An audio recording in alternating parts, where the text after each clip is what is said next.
Yo, what up, everybody? Welcome back to another Legend of the Roundtable. Today, this is Sir Classic speaking, and we're going to be talking about the new Civil War movie that's going to be coming out and our thoughts about it. Because it's coming up in a couple of weeks, and we're excited and everything, but we have a little bit of discrepancies that we want to just hash out right here. So, what do you guys think of like the latest trailers that we've been seeing so far? How do you think the movie's going to go? Honestly, the movie looks good, and it fits well with the cinematic universe they've already established and stuff. But it doesn't seem super faithful to the comics, other than like the fact that there's a registration act and that Iron Man's on one side and Captain America's on the other. That seems like the only thing that they're actually borrowing from the comics. I mean, when it comes down to like the movie, it just seems like it's a completely reversed. And not to mention, there was a crap ton of more superheroes that were actually in the comic version. Like, honestly, that was like in the comic book Civil War. If you only read the Civil War issues, like it's the most like cluster in the world because you have to read all of the like tie-ins and stuff to actually get the full story. Yeah, because there was a lot of stuff going on honestly, in it. Yeah, the comic event was really good, but I feel like it could have been handled a lot better because a lot of characters, like in just the Civil War issues, did not get a lot of development. Yeah, and this one it seems like that Iron Man is on like, because Iron Man is usually the type to be like the rebellious side, and he's like, yo, but this one, yeah, he's been more rebellious than like, and Captain America would be more along the lines of seeing him to be like, yo, we need to be the ones put in check this and third. But then like even in the comics, like it was because of this. Like basically in the comics, like if you don't know, the setup is basically there's a group of like bit tier, like low tier superheroes, like pretty much teenagers who are shooting a show, and they go to a neighborhood and they basically find like a bunch of villains staying there, and they try to like go after them. And basically one of the supervillains, Nitro, basically nukes the entire area and like hundreds of people are dead.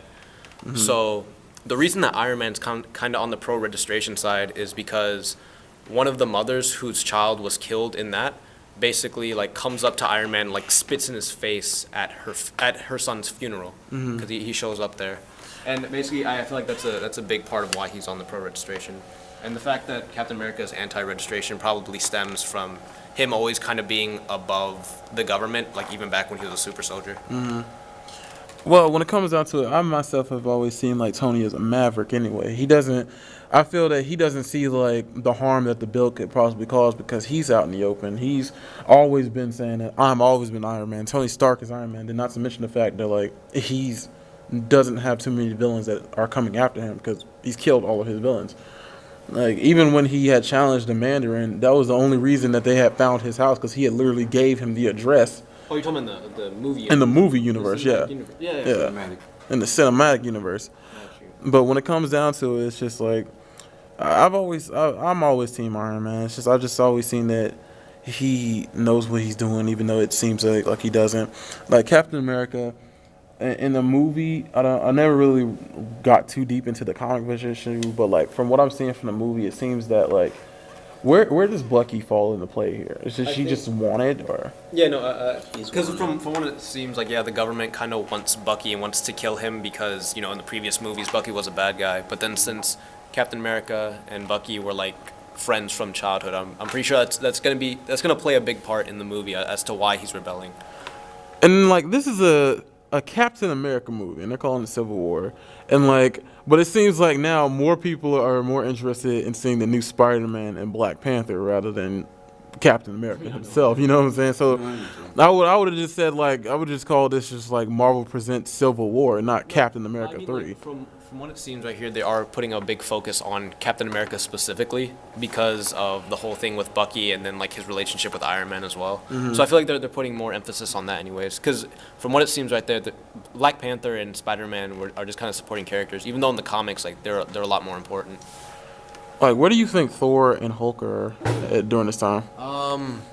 Okay, well, in the comics at this point, Thor is fighting in Ragnarok, like you know what that is, the big war, movie, the Norse war, and then they just sent Hulk out into space because under Loki's control, he destroyed most of Las Vegas. So I don't think they're going to incorporate them all that much into here because they weren't incorporated at all in the comics. So I'm pretty sure they're gonna establish where they were. Yeah, they're gonna find some way to be like, oh yeah, no, Thor's doing this thing over here, and Hulk's just kind of chilling over there. Because World War Hulk is supposed to be coming up soon as well. Oh, for real? Yeah, that movie's coming out soon. They're already in development of that, and I'm actually pretty excited about it after I saw the cartoon version Planet Hulk. Yeah, it was actually pretty good. It was bit. Because if they're doing that, that means that at some point in the cinematic universe, they're going to be literally like shipping off Hulk into space because that's what the whole thing is. Like he goes to another planet and then. When it comes to this new Spider-Man, I don't know how I feel about him. I'm excited the fact that they finally did reveal Spider-Man in this trailer and whatnot. I just don't know how his character's gonna be. It's just like, is he gonna be in like the half ending of the movie, or just like it's gonna be like in a half ending of the movie? Because we barely see him until you see like, hey, what's up, guys?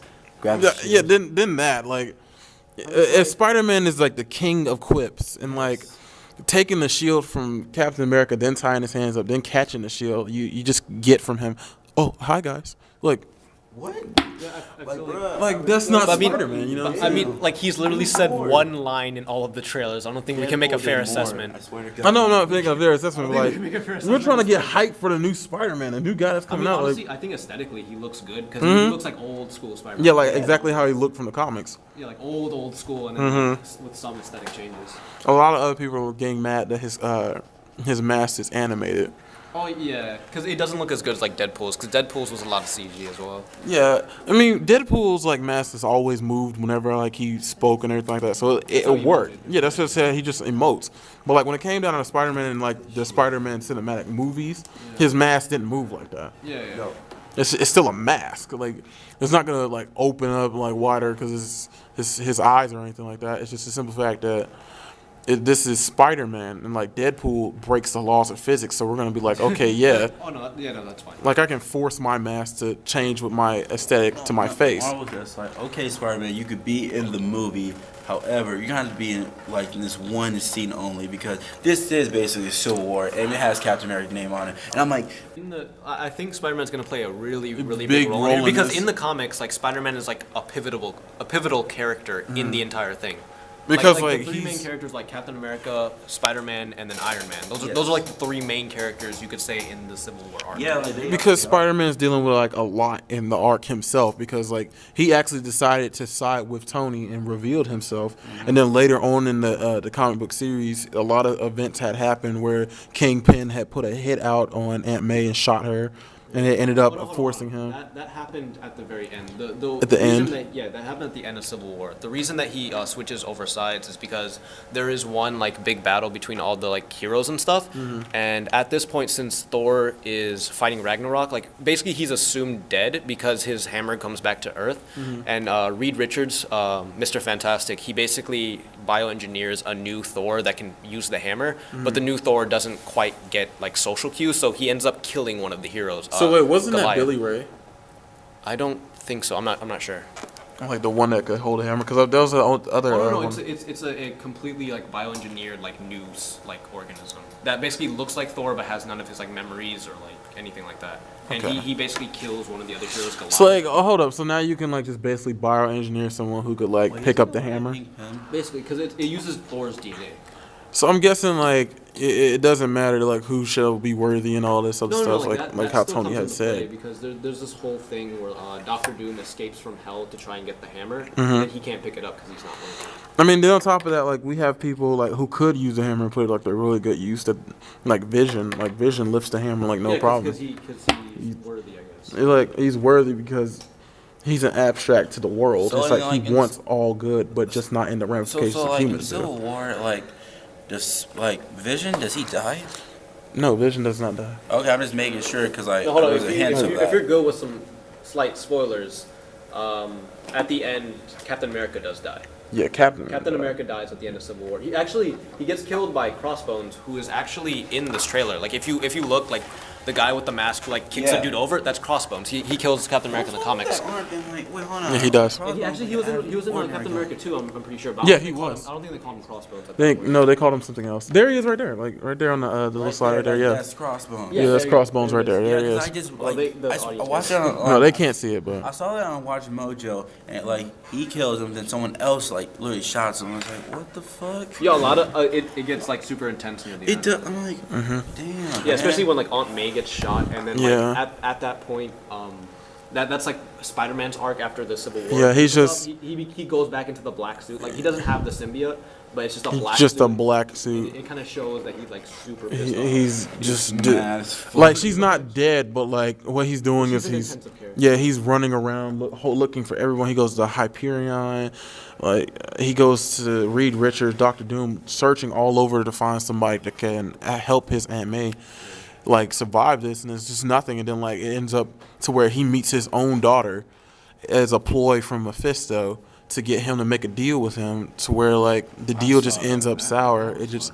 ends up real sour where like he Spider-Man gets super screwed over. yeah after he the gets Civil War. real screwed over. Like he makes the deal, and then that ends up like the deal like results end up him never being able to have his daughter be born, and he had to legit give up his own marriage to Mary Jane, and then Mary Jane had to make a secret deal with Mephisto for his life to get back to normal, the way it was before all this had even happened. So it's like Spider-Man was catching all the L's, and this one like For real. he was catching tons of L's. Like after like he revealed his like identity, like every villain in creation was coming to this man's house to attack him. Yeah, like I remember there was one in the one of the Spider-Man in the comics. I think it was either Amazing or Spectacular or something.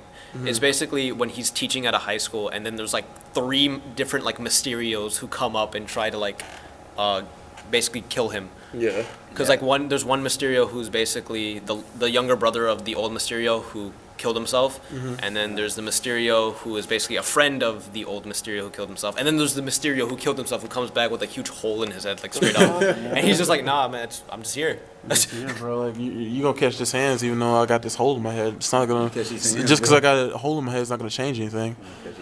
Yeah, but I feel like it's gonna be a really good movie. I don't have a problem with like my thing is just like a lot of the plot points have like changed, like because I know for one Black Widow was on Captain America's side and Hawkeye was on Iron Man's. I don't know where Scarlet Witch is gonna play in to where like she joins Captain America. I already know. Most definitely, she joins Captain America. Like even in the comics, she was always on his side. She was always on his side, too. She didn't really trust Iron Man after everything that happened. Like So like, and then wasn't in the comics like that Falcon was Iron Man's protege, wasn't he? yeah. So like now he's like sided with Captain America. What's up with that? Wait, no. Falcon was always Captain America's kind of like Friend. they were always. I mean, but like if I'm like a protege of somebody, this man even gave me a suit. Like the Red Wing project is Falcon's suit, which But, was like, made by he was- Tony. Even though like he was Iron Man's protege was always Spider-Man. Yeah. Which is why like I don't think they're gonna show the relationship between Iron Man and Spider-Man all that well in this because in the comics like at this point Iron Man is basically like a father figure to Peter. Yeah. And like he provides Peter, Aunt May, and Mary Jane all with the, like a house, and he's like a protege and he's actually teaching him. So they're actually really close in the comics. But It's just my Yeah. thing is that like Ant-Man's in this movie, so Yeah. like Ant-Man's on the side of Captain America too. So I'm like, well, I know for a fact that Ant-Man was with Iron Man. Well, actually, hold on. Hank Pym, who was the original Ant-Man, was with Iron Man. At that time he was Yellow Jacket, but Yeah. then this Ant-Man right here is Scott Lang, and Scott Lang was just kind of he was pretty much neutral throughout the whole thing, and he would just like save civilians from harm Okay. throughout the comics. Yeah. All right. So it makes sense that he would be on that side. I feel you.